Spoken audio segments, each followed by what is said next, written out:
करतात आणि हे 4 जे नेते आहेत यांच्यावरती पक्षाने आधीच कारवाई केली होती। त्यामुळे त्यांची जी काही भूमिका असेल, त्यांनी जे काही मुद्दे मांडले असतील ते कुठलेही ग्राह्य धरू नये, त्यांनी केलेले ठराव ग्राह्य धरू नयेत, अशा पद्धतीचा हा युक्तिवाद सध्या कपिल सिब्बल यांच्याकडून सुरू असल्याचं पाहायला मिळतंय।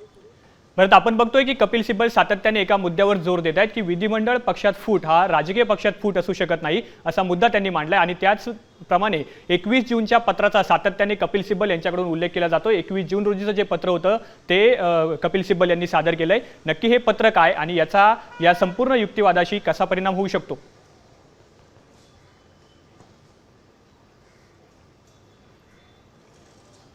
चैतन्य, जर आपण पाहिलं तर 21 जून रोजी ठाकरेंच्या शिवसेनेने ज्यावेळेस 31 आमदार सुरत मार्गे गुवाहाटीला जाण्यासाठी निघालेले होते त्याच दिवशी अत्यंत महत्त्वाचं पत्र काढलं होतं। एकनाथ शिंदे यांची शिवसेनेच्या गटनेते पदावरून नियुक्ती करण्यात आली होती। खरं तर एकनाथ शिंदे हे शिवसेनेमध्ये गटनेते होते, त्यांची नियुक्ती उद्धव ठाकरे यांनी केली होती आणि त्यांना हटवण्याचा अधिकार सुद्धा उद्धव ठाकरे यांच्याकडे होता। अशा पद्धतीचा युक्तिवाद कपिल सिब्बल यांनी केलेला आहे आणि तोच संदर्भ या ठिकाणी देण्यात येतोय।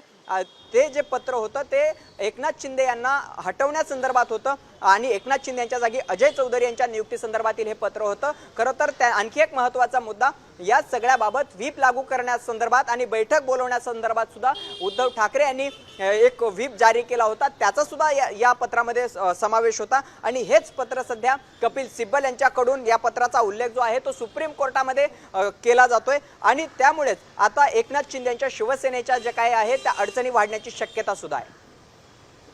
निश्चितच भरत, आपण बघतोय की ठाकरेंच्या शिवसेनेच्या वतीने जे वकील आहेत कपिल सिब्बल आणि त्याचप्रमाणे अभिषेक मनु सिंघवी यांच्या वतीने जोरदार खिंड लढवली जाते।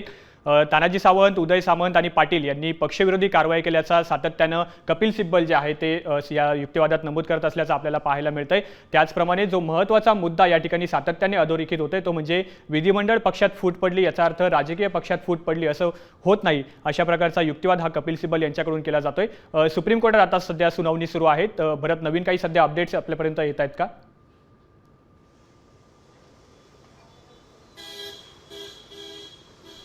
खरं तर सुप्रीम कोर्टामध्ये जी सुनावणी सुरू आहे यामध्ये आणखी एक महत्त्वाचा मुद्दा जो आहे तो कपिल सिब्बल यांनी मांडल्याचा पाहायला मिळतोय।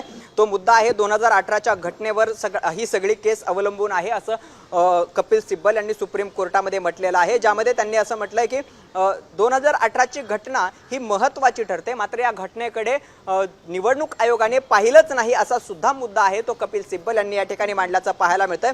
माझ्या बाजूने मांडलेल्या निर्णयांपैकी एकाचा त्याने वेगळा अर्थ काढला असं सुद्धा त्यांनी या ठिकाणी म्हटलंय।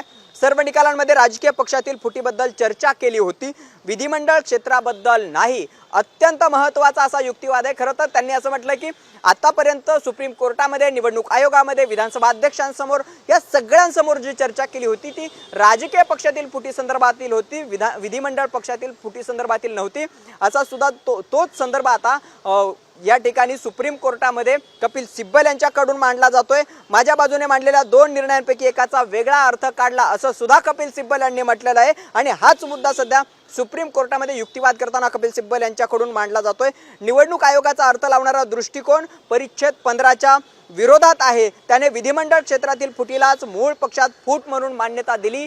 अत्यंत महत्त्वाचा मुद्दा आहे की अनुच्छेद 15 नुसार जो काही मुद्दा आहे त्यामध्ये स्पष्टपणाने सांगितलेलं आहे की राजकीय पक्ष आणि विधिमंडळ पक्षाच्या व्याख्या त्या अंतर्गत केलेल्या आहेत आणि तोच मुद्दा आता कपिल सिब्बल यांच्याकडून मांडला जातोय। त्यांनी म्हटलं की विधिमंडळ पक्षामध्ये पडलेली फूट ही राजकीय पक्षामधील फूट आहे असं दाखवून निवडणूक आयोगाने निर्णय दिला आणि याच युक्तिवादाच्या माध्यमातून आता निवडणूक आयोगाला खिंडीत गाठण्यासाठी कपिल सिब्बल सध्या जोरदार युक्तिवाद करत असल्याचं आपल्याला पाहायला मिळतंय। आणखी एक महत्त्वाचा मुद्दा कपिल सिब्बल यांनी मांडलाय, प्रतिस्पर्धी गट निर्माण होणे याचा अर्थ राजकीय पक्षात प्रतिस्पर्धी गट तयार होणे असा लावला जाऊ शकत नाही। म्हणजे एकाच पक्षात जर उभी फूट पडली तर त्यातून 2 गट निर्माण होतात, 2 गट निर्माण झाले याचा अर्थ राजकीय पक्षात फूट पडले असा त्याचा अर्थ होऊ शकत नाही असा सुद्धा युक्तिवाद कपिल सिब्बल यांच्याकडून केला जातोय आणि हाच युक्तिवाद सध्या महत्त्वाचा ठरताना पाहायला मिळतोय। आणखी एक महत्त्वाचा मुद्दा कपिल सिब्बल यांनी मांडल्याचं सुद्धा पाहायला मिळतंय।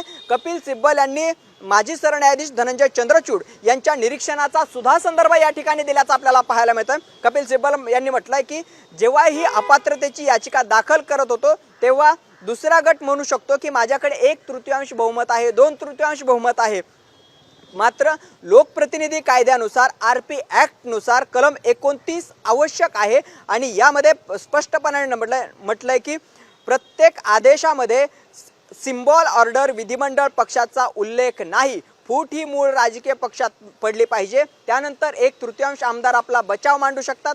राणा प्रकरणातील परिच्छेद 38 सांगतो की 1/3 आमदारांनी वेगळा गट निर्माण केला हे दाखवणं सुद्धा पुरेसं ठरल. खरं तर हाच मुद्दा आता कपिल सिब्बल यांच्याकडून मांडण्यात आलाय. त्यांनी थेट राणा प्रकरणाचा संदर्भ सुद्धा दिल्याचं पाहायला मिळतंय.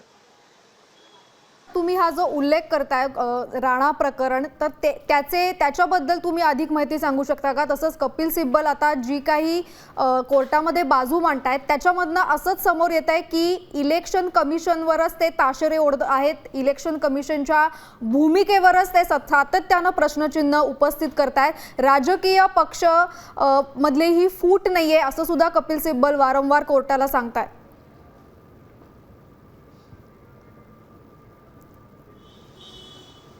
खरं तर राणा प्रकरण हे अत्यंत महत्त्वाचं आहे. पक्ष आणि चिन्हासंदर्भातील हे महत्त्वाचं प्रकरण असल्याचं सुद्धा आपल्याला पाहायला मिळतंय. यामध्ये एक महत्त्वाची गोष्ट आहे की राणा प्रकरणामध्ये विधिमंडळ पक्ष आणि राजकीय पक्ष या सगळ्या संदर्भात ही केस होती. सुप्रीम कोर्टामध्ये हे सगळं प्रकरण गेल्याचं सुद्धा पाहायला मिळत होतं. निवडणूक आयोगाने जो काही निर्णय दिलाय तो राजकीय पक्षाऐवजी विधिमंडळ पक्षाला सर्वोच्च मानून हा निर्णय दिल्याचं सुद्धा पाहायला मिळत होतं. आणि हाच मुद्दा जो आहे तो आता या ठिकाणी उपस्थित करण्यात येत असल्याचं आपल्याला पाहायला मिळतंय. या सुनावणीमध्ये राणा प्रकरणाचा उल्लेख करण्यात येतोय. हे राणा प्रकरण विधिमंडळ पक्ष आणि राजकीय पक्षाची भूमिका, त्यांचे अर्थ, त्यांच्या व्याख्या काय आहेत हे ठरवणारं प्रकरण होतं. माइलस्टोन प्रकरण होतं. खरं तर त्या प्रकरणानंतर अशाच पद्धतीने एवढ्या ताकदीने किंवा संपूर्ण देशाच्या राजकीय भवितव्यावरती परिणाम करणारं शिवसेना पक्ष आणि चिन्हासंदर्भातील हे प्रकरण आहे. त्यामुळेच आता राणा प्रकरणाचा संदर्भ दिला जात असला तरी सुद्धा आता आजचं जे प्रकरण आहे हेच प्रकरण खऱ्या अर्थानं माइलस्टोन ठरणार आहे. एक इतिहासात, एक राजकीय इतिहासामध्ये मैलाचा दगड ठरणार आहे. आणि याच प्रकरणाशी संबंधित ही सगळी सुनावणी सध्या सुरू आहे.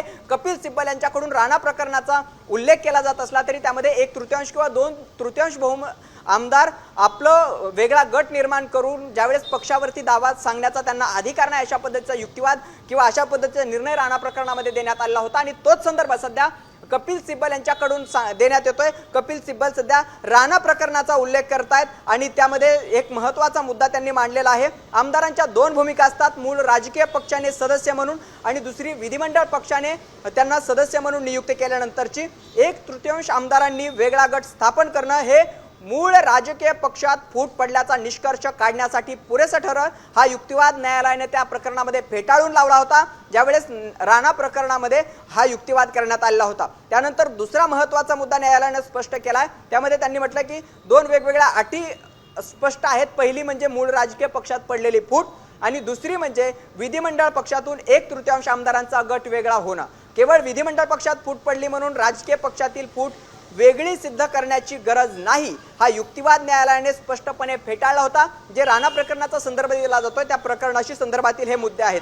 तोच तर्क इथंही लागू होतो. निवडणूक आयोगाने जे केलंय ते परिच्छेद 3 अंतर्गत स्पष्टपणे प्रतिबंधित होतंय आणि न्यायालयाने सुभाष देसाई प्रकरणात दिलेला निर्णयाच्याही हे पूर्णपणे विरोधात आहे असं सुद्धा कपिल सिब्बल यांनी या ठिकाणी म्हटल्याचं आपल्याला पाहायला मिळतंय. आणखी एक महत्त्वाचा मुद्दा कपिल सिब्बल यांनी मांडलाय.